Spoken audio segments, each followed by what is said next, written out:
Muito bem, meus amados irmãos, a paz do Senhor Jesus. Vamos dar início à nossa aula de hoje, de escatologia e apocalipse. Gostaria de agradecer a Deus, em primeiro lugar, pelo seu amor dispensado na cruz e por nos salvar e nos permitir estar com Ele desde já. E agradecer também ao nosso pastor presidente, pastor Ataú Alves Rosa, pastora Dagmar Rosa, e o nosso coordenador da FATAD, pastor Roberto Joaquim da Cruz. Muito bem, está sobre nós a responsabilidade de ministrar o livro de Escatologia e Apocalipse aqui da FATAD, né? E assim vamos fazer com a graça de Deus e contando com a paciência dos irmãos. Peço para que vocês assistam aos vídeos, né? Vocês vão perceber que eu fiz tudo muito didático, muito objetivo, né? Então, a forma como eu vou abordar esse tema é baseado no nosso livro, primeiramente na Bíblia, né? Eu peço que os irmãos estejam com a Bíblia em mãos, mas também é baseado na nossa apostila da FATAD.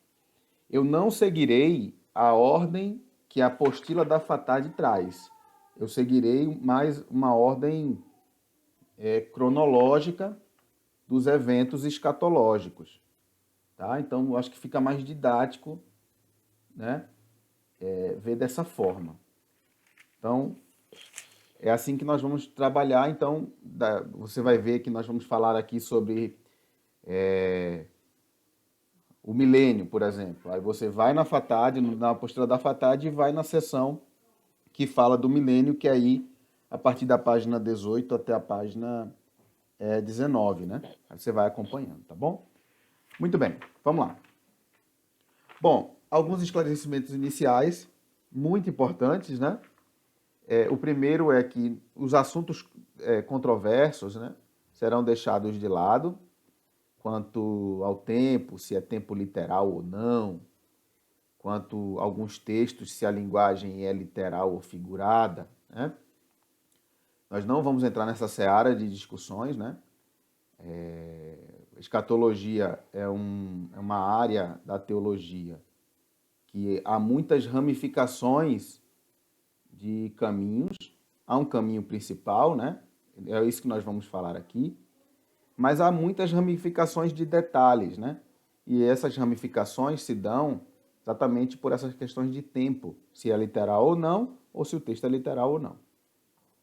Tá? Outra coisa, todas as imagens que nós utilizarmos nessa apresentação, elas serão meramente ilustrativas. Não se assustem, não, a morte é uma caveira, não. É uma imagem que a gente pegou para simbolizar a morte, tá? E nós tentamos trazer aqui a visão da Assembleia de Deus, retratada na apostila da FATAD. À luz da Bíblia, é claro, né? Mas a visão da Assembleia de Deus baseada na Bíblia. Não vamos abordar as outras visões. Muito bem. Então, esse vai ser o panorama da nossa aula.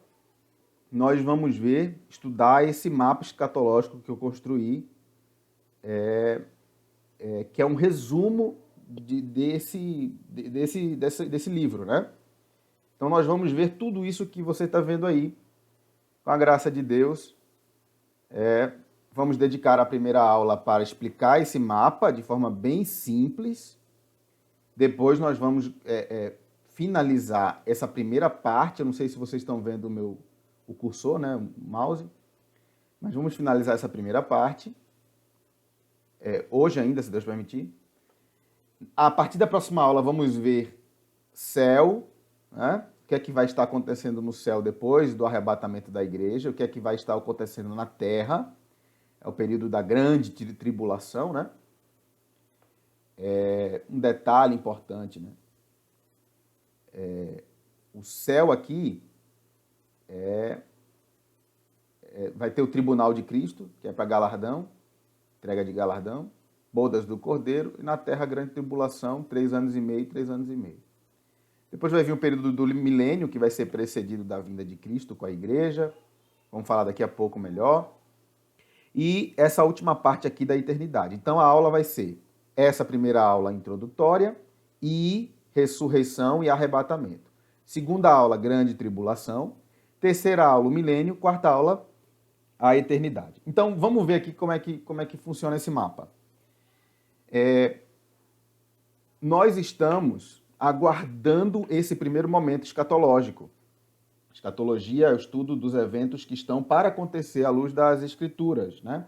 É uma revelação de Deus para o homem do que vai acontecer. Qual é o plano de Deus, né? Então aqui nós temos a ressurreição. Essa ressurreição é dos santos, aqueles que morreram em Cristo ou que morreram em Deus, né? Me refiro ao Antigo Testamento, né? Esses hoje estão no paraíso e na ocasião do arrebatamento da igreja, eles, juntamente com a igreja, olha só a imagem, eles virão, vamos explicar melhor quando chegar o momento, em alma e espírito, eles virão novamente para a terra, para os ares. Os corpos serão transformados, os corpos deles serão transformados, a igreja será transformada, né, nas nuvens, nos encontraremos com Cristo todos juntos e adentraremos no céu de gozo com o nosso amado Salvador. Né? Dá-se então a ressurreição dos santos que já estão no paraíso e o arrebatamento da igreja, aqueles que ficarem vivos no instante da volta e da vinda de Cristo. Né? E aí dar-se-á então o tribunal de Cristo. Esse tribunal de Cristo, claro, isso está em Apocalipse 6 ao 18. Né? Esse tribunal de Cristo vai ser para galardão, para recompensa. Né? Vamos falar um pouco melhor sobre isso lá na segunda aula. E as bodas do Cordeiro, festa, né? Deus é um Deus de festa. Prova disso é olhar o Antigo Testamento e ver quantas festas Deus instituiu para o povo comemorar a vitória. Isso vai ser uma grande festa, né?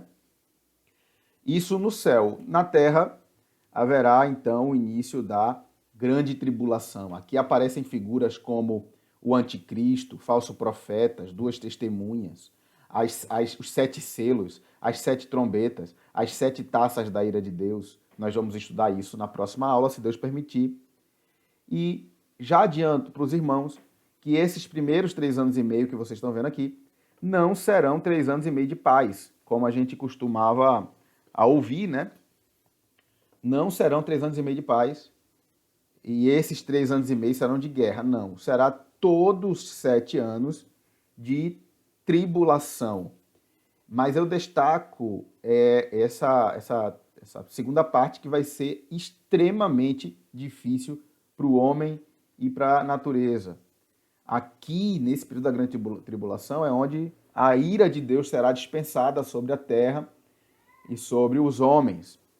Juízo de Deus, ira de Deus, né? Nós estaremos livres, porque estaremos com Cristo no céu de glória, né? Jesus Cristo volta com a igreja, Apocalipse 19. Então perceba que boa parte de Apocalipse trata sobre esse período, né? Apocalipse 19, Jesus volta com a igreja, vence Satanás e realiza o julgamento das nações. Vamos falar sobre isso também. Inicia-se então o período do milênio, né? 1000 anos literais, nós cremos assim, 1000 anos literais em que Cristo reinará e nós reinaremos com ele. Vamos falar sobre isso. Nós vamos voltar aqui com Cristo e reinaremos com ele. Muito bem. Satanás, então, é solto no final do milênio, a fim de provar aqueles nascidos no milênio que não tiveram, não passaram pela prova, pelo teste, pelo desafio de dizer não ao diabo. Ele será soltado com esse propósito e com outros propósitos que nós vamos ver lá na terceira aula. E, mais uma vez, ele será derrotado, agora definitivamente será lançado no lago de fogo e enxofre, junto com todos os infiéis da história da humanidade. Eles serão ressuscitados, assim como foram ressuscitados os santos, só que eles serão ressuscitados para o juízo.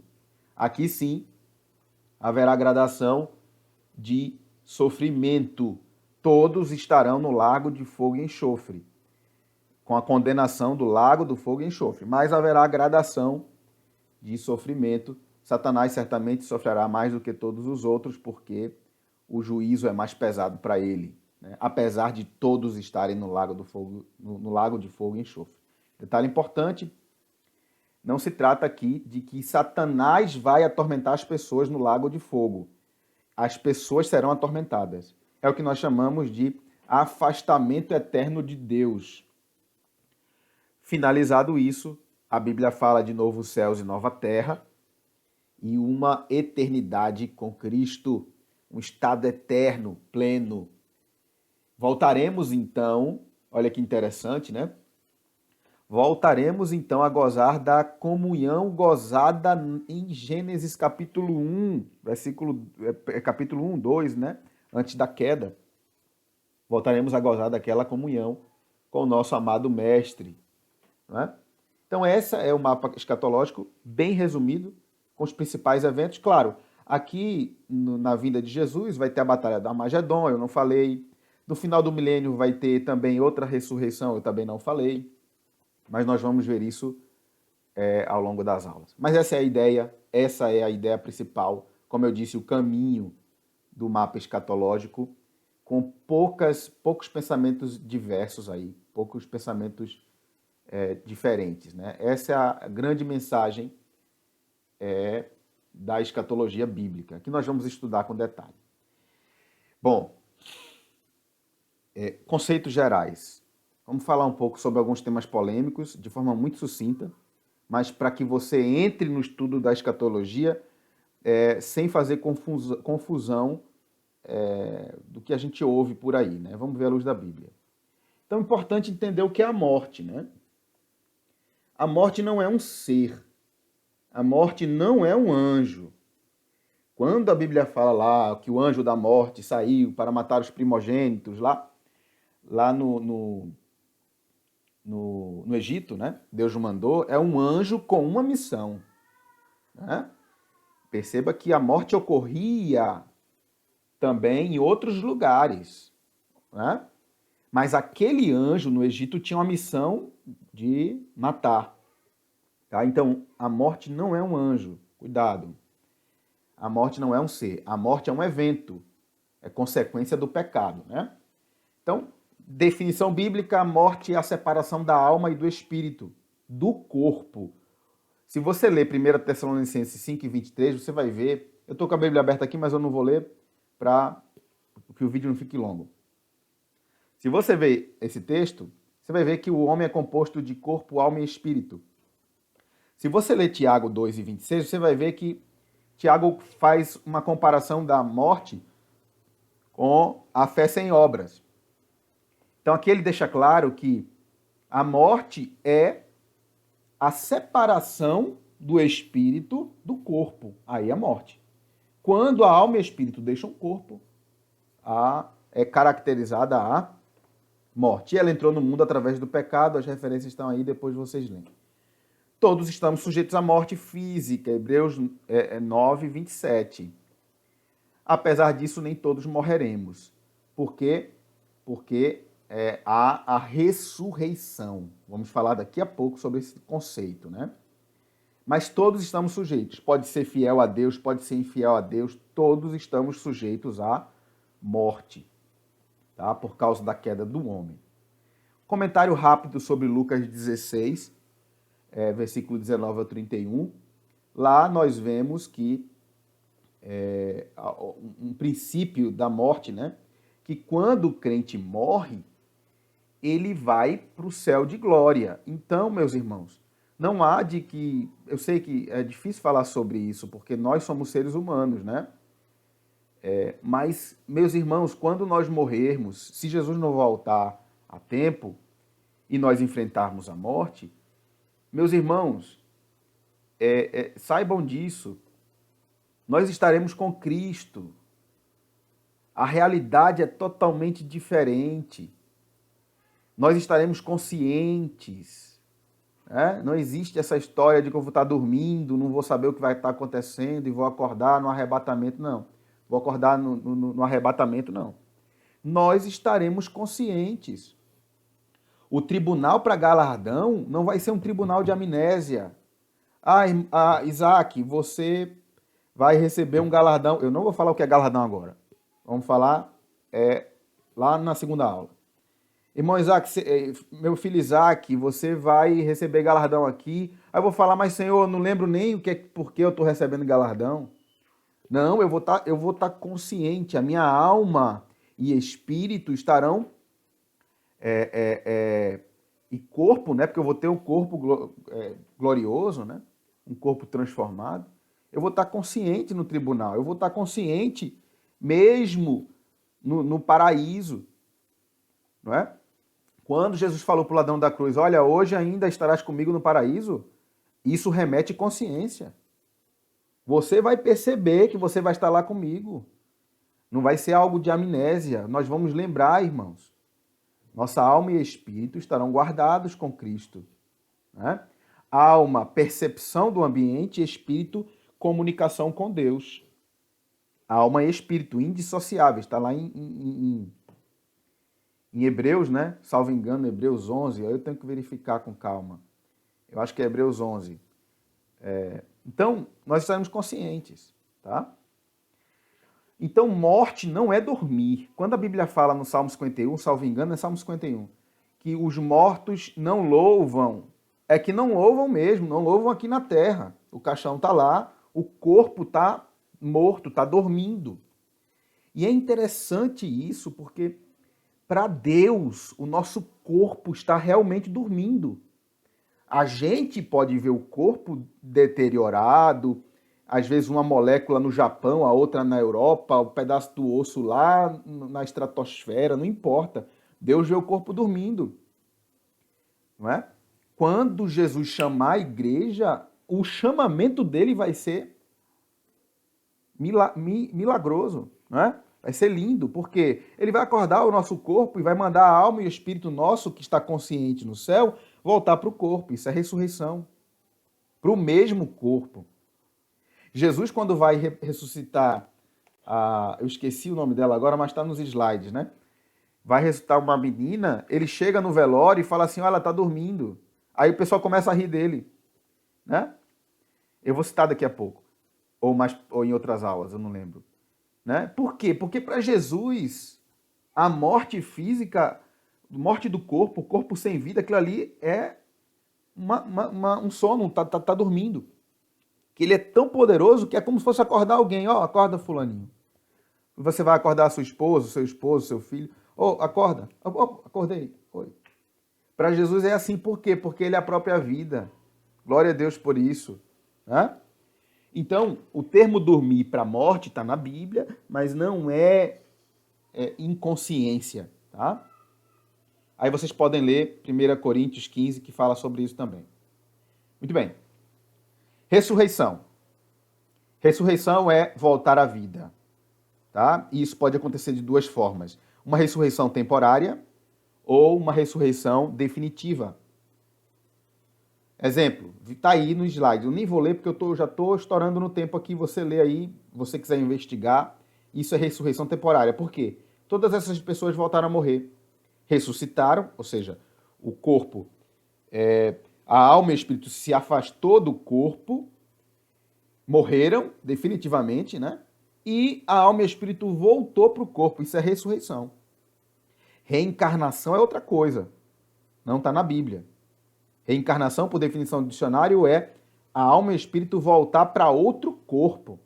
Isso não está na Bíblia. Ressurreição é separação do corpo da alma do espírito e volta da alma e do espírito para esse mesmo corpo. Isso já aconteceu. Essas ressurreições temporárias apontam para a ressurreição definitiva. Então eu acho muito bonito isso de Deus, porque ele tá dizendo assim para a gente, olha, o mundo tem dificuldade de acreditar na ressurreição, mas eu vou mostrar para vocês que eu tenho poder de fazer isso. E ao longo da história, muitos são os casos bíblicos de ressurreição temporária. E o principal, que é o de Jesus, que é definitiva. Não é? Isso é para mostrar para a gente de que a ressurreição é uma realidade e ela vai acontecer pelo poder de Deus. Glória a Deus por isso. Não é? Então, vamos lá. Ressurreição definitiva, está aí, exemplo de Jesus. Né? Vocês leem esses textos aí, por favor. Eu estou correndo para não ficar longo o vídeo já está longo, na verdade. Né? Ressurreição dos justos, ou ressurreição definitiva, se dá em 3 fases. A primeira, nós cremos, da Assembleia de Deus, cremos que aqueles que ressuscitaram com Cristo, com ele foram para o paraíso, essa é a primeira ressurreição.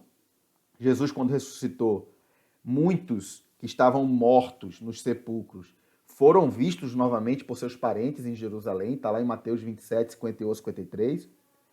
Então, isso serviu para que a população visse que a morte de Cristo e a ressurreição era uma realidade.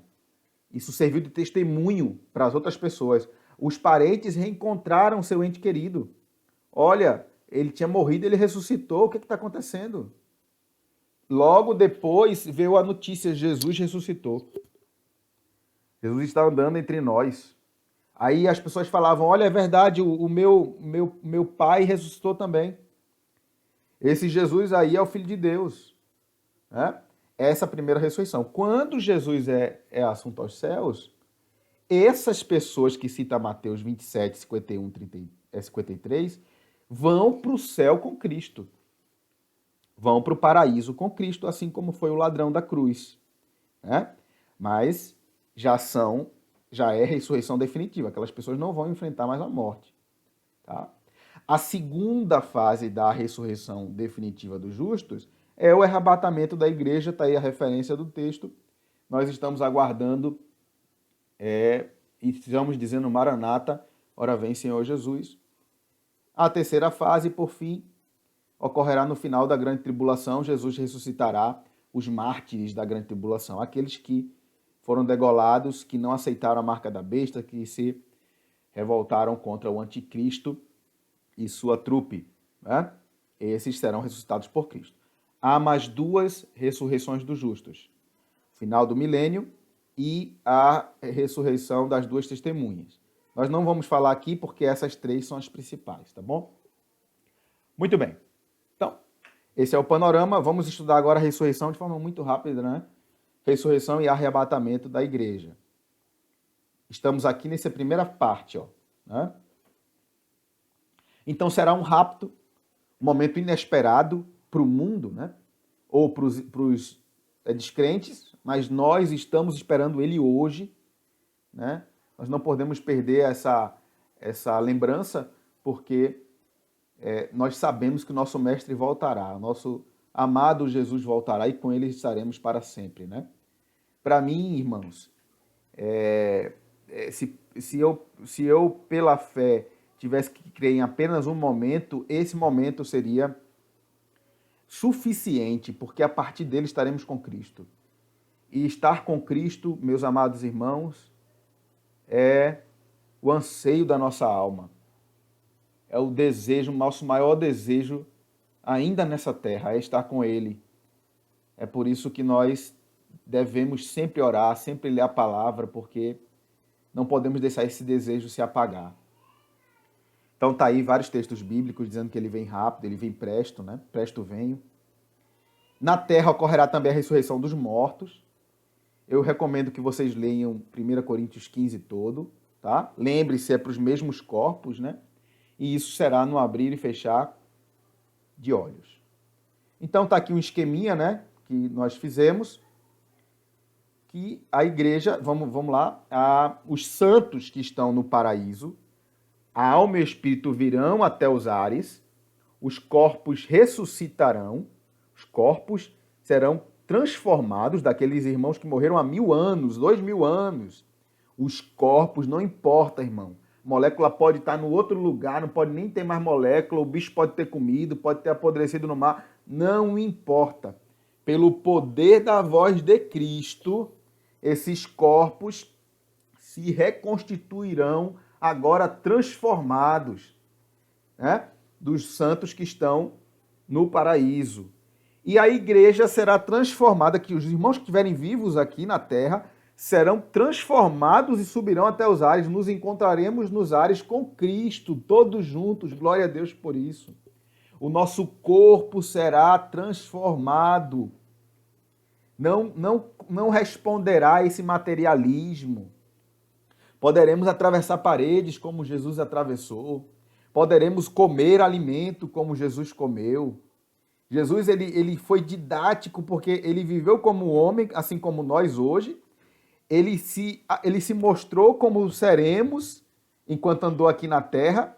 E lá para João, em Apocalipse, ele aparece como Deus. Cabelos brancos. Leia lá, irmão, o começo de Apocalipse. Eu já estou me empolgando, né? Já são 25 minutos de vídeo. Mas glória a Deus por isso. Apocalipse capítulo 6, versículo 18. Estaremos com Cristo nos ares, né? Esse é o momento da ressurreição dos santos e arrebatamento da igreja. A Bíblia diz que estarão dois dormindo, um será deixado, outro será levado. A consciência, irmãos, o que salva é a fé em Cristo. E a fé sem obras é morta. Não adianta crer em Cristo e viver uma vida errada. Cuidado, né?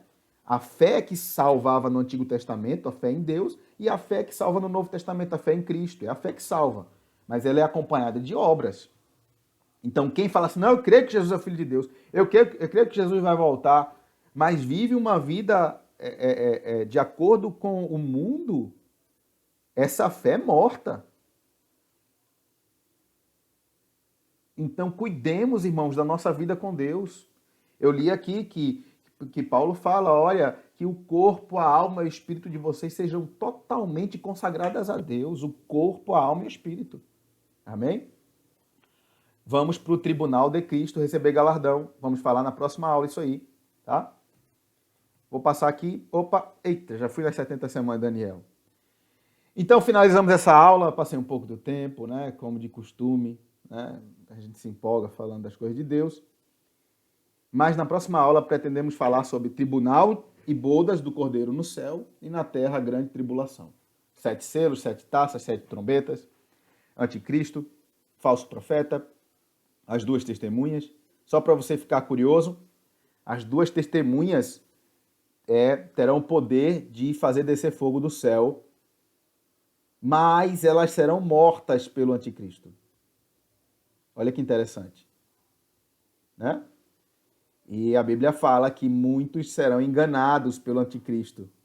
E que se não fosse abreviado esse tempo, até os santos seriam, os que ficaram, né? Seriam enganados. Né? Vai morrer, salvo engano, 25% da população, é um terço da população. Na próxima aula veremos. Eu estou falando isso para deixar você curioso. Tá bom? Não perca a próxima aula, em nome de Jesus. Que Deus abençoe você, sua vida, sua família. Fique atento porque está perto a vinda de Cristo. Deus abençoe.